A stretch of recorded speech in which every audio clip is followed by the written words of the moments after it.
Welcome to Pursue Wellness. This show is by chiropractors and for chiropractors, helping you with practical science for better patient results, physiology and labs, rehab and exercise, supplements and nutrition, unfounded trends, no opinions, just science. Let's get started. Hello and welcome to the next episode of the Pursue Wellness podcast. I am Dr. Greg Abbott, and today we are going to be talking about rehab and exercise, or at least the premise of this category.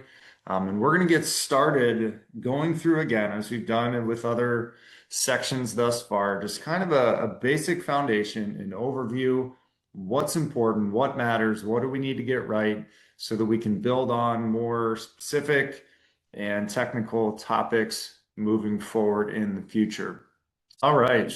Well, as you can see on the screen, if you are watching, that today the major concept that I want to review with all of you is movement is life. And what I mean by this is someone that is in the process of trying to be as healthy as they possibly can be. It is impossible to do so without movement. And movement is kind of the most basic level of what is required. And what we're going to continue to build into beyond that is, everything from movement to structured activity into exercise into all the different components that we can start to further define based on how we move.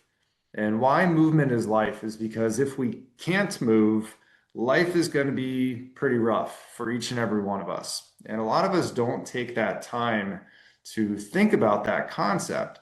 And so with movement being essential, meaning I think, and we think at Pursue Wellness, it's essential because if you're not moving, you're really not capable of living life to the fullest. And so I want everyone to start to think through the lens of, what is the end of your life going to look like? How is the quality of your life at the end of your life going to look if you can't physically do the things that you want to be able to do? Okay, so what do you want to be able to do has to start to be on your mind right here, right now. Because if you wait, if it's not something that you take action about right now, then you will be behind the eight ball. It's going to be a situation where you won't be able to do the things that you want to be able to do when you're older. And for some of us, it's easier because you've kind of been through that phase of I'm invincible, and now you're in this phase of I can't do what I used to be able to do. Well, that is the reminder to all of us that if you want to still be able to do something in the future, you better do something about it right now. You've got to have a plan for it. And so what is required in order to do the things that you want to be able to do in the future? I believe it's two very simple things, and there can certainly be more that's added to that. But for our sake today, we're going to talk about strength and mobility. Strength is the body's ability to actually lift something, move something, or do something. That can be sitting down on a toilet and standing back up. That can be lifting a bag over your head. That can be carrying a suitcase or whatever it may be. The ability to lift or move or push something. And closely associated with that is mobility. We're not talking flexibility, which is just literally the ability of your body to move in a certain motion, meaning like, can you touch your toes? That's just pure flexibility. But mobility is the ability to move into certain positions where you're still strong, stable, and capable of performing. So if you're doing a squat, can you get your butt down low and just sit in the bottom of a squat and then stand up? That would be an example of strength and mobility.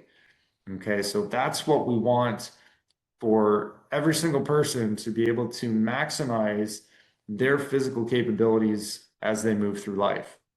And so one major disclaimer as we get into this, you have to have one key requirement in order to have something be classified as exercise.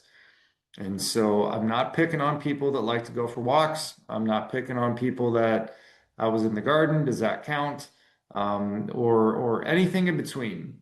There has to be intensity, because without intensity, your body is not going to adapt or change or improve or get stronger or get more capable with a dedicated bout of exercise.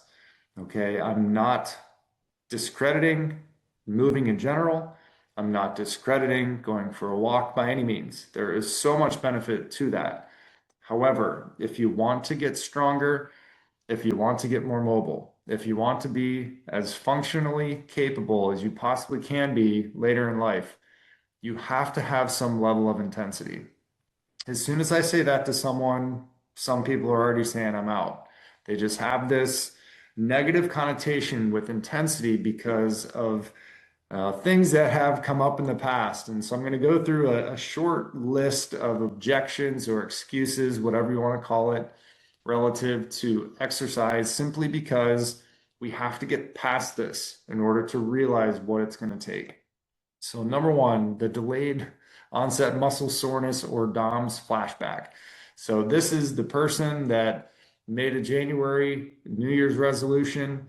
They went to the gym, got absolutely crushed, and they couldn't walk for 2 weeks afterwards. Don't do that. That's just not smart.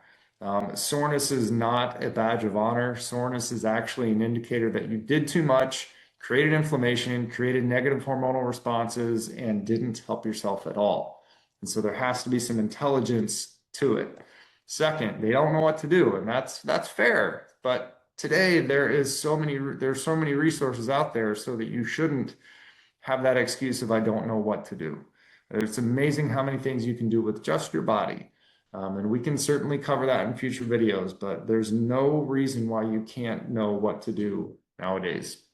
If you don't enjoy something, pick something else. There's got to be something out there that you can at least tolerate. I'm not saying you're going to like it or even love it by any means, but you have to at least know you have to do it. So find something that is enjoyable, that does have intensity, and start there.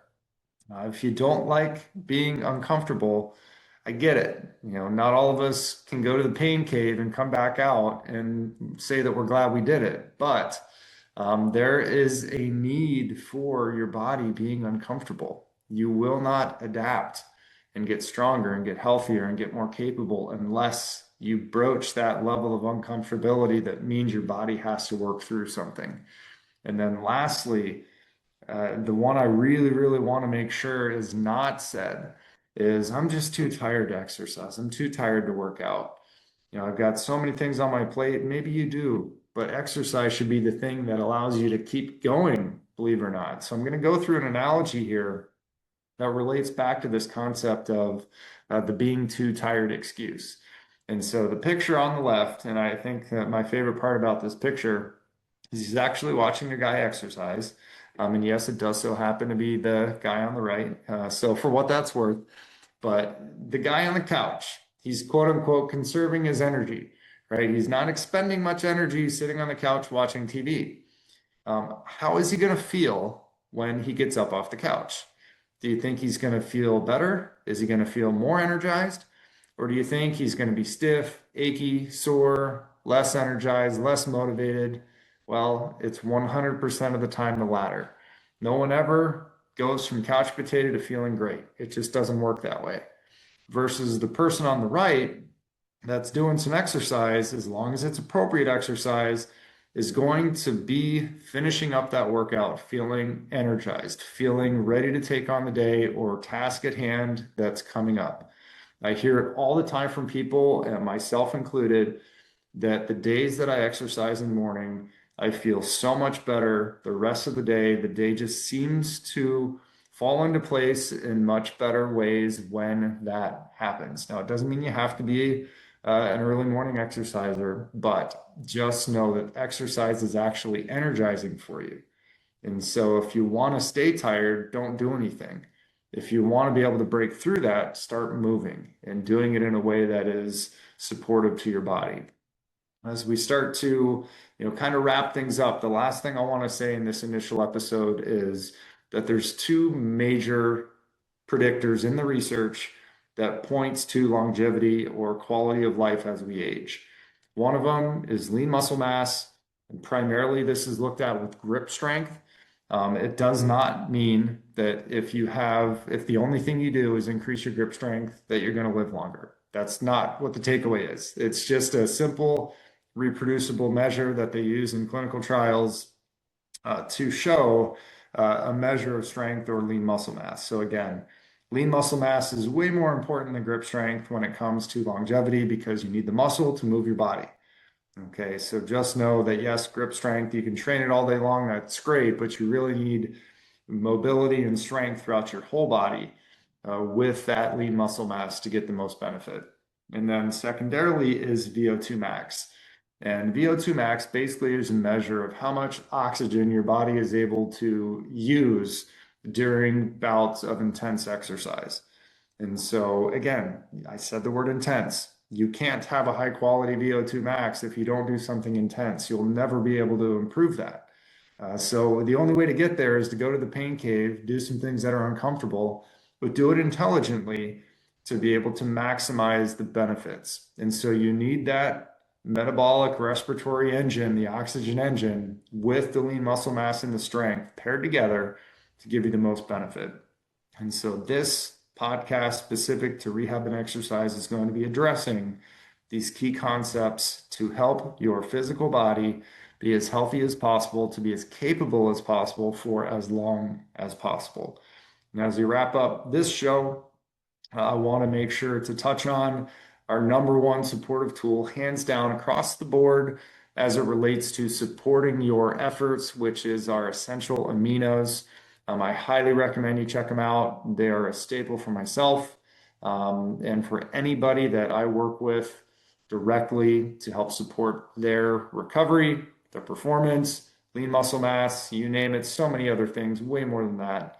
But anyhow, without further ado, I appreciate the time today, and we'll see you on the next episode.